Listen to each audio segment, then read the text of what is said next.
নবীজির সাথে ৭০ জন সাহাবী ছিলেন। সেই সময় মদিনায় অনেক সুখ শান্তি ছিল। হঠাৎ অনেক খারাপ সময় চলে আসে সেখানে। বেহেশতের মতো শহর দোজখ হয়ে গেল। সবখানে তখন আগুন আর আগুন। তখন সেই ৭০ জন সাহাবী বিপদের মুখে পড়েন।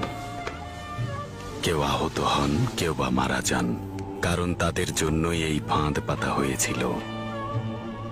আমাদের নবীজি তখন এই ঘটনার পরে ভীষণ দুঃখ পেয়েছিলেন।